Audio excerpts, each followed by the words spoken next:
বনলতা ময়ূকের মুখোমুখি লাজু, অনুভব কি তবে এবার জেনে যাবে স্ত্রীর কীর্তির কথা? জমে উঠেছে কোণে দেখা আলো ধারাবাহিকের গল্প। না, টিআরপি তালিকায় সেরা 10-এ নেই এই ধারাবাহিক, কিন্তু হলে কি হবে, দর্শকদের নজর কেড়েছে এই মেঘা।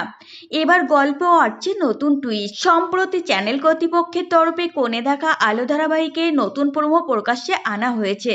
সেখানেই দেখা যাচ্ছে লাজু কলেজ থেকে ফেরার সময় রাস্তায় দেখতে পায় বনলতাকে।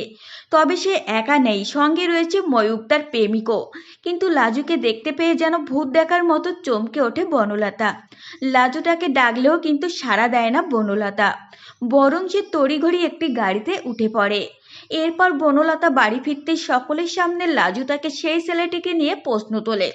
হ্যাঁ, তখন সেখানে অনুভবও উপস্থিত। লাজু জানতে চায় বনলতা কোথায় গিয়েছিল, মনে করিয়ে দেয় তাদের রাস্তায় দেখা হওয়ার কথা, কিন্তু সেটা বনলতা পত্রপাঠ অস্বীকার করে, জানায় মোটেও দেখা হয়নি তাদের। জবাবে লাজু ফের বলে তাকে দেখেই বনলতা একটা সাদা গাড়িতে ওঠে, সঙ্গে একটা লম্বা লোকও ছিল। এই কথা শুনে বনলতা অস্বস্তিতে পড়লেও কথা ঘুরিয়ে জানতে চায় কোন লম্বা লোক।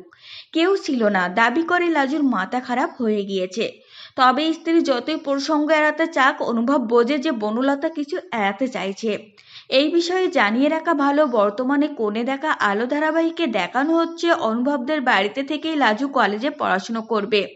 তাকে প্রথম দিন অনুভব কলেজে পৌঁছে দেবে বলায় বাড়িতে বেজায় হাঙ্গামা হয়।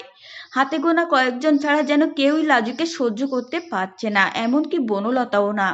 এই প্রোমো প্রকাশ্যে আসার পর বেজায় খুশি দর্শক। এক ব্যক্তি লেখেন, দারুণ দারুণ, ধরা পড়েছে বনলতা, ওটাকে বের করে দিক। আরেকজন লেখেন, অবশেষে এবার খেলা জমবে। এক নেটিজেন লেখেন, লাজু অনুভবের পর ময়ূক ও ময়ূরাক্ষীর টম অ্যান্ড জেরি জুটিটার প্রেমে পড়ে গেছি। এই বিষয়ে জানিয়ে রাখা ভালো, কোণে দেখা আলো জি বাংলার পর্দায় সোম থেকে শুক্রবার পর্যন্ত সম্প্রচারিত হয়। এটি রাত 9:30 থেকে দেখা যায়। তো ফ্রেন্ডস, এই ছিল আজকের ভিডিও।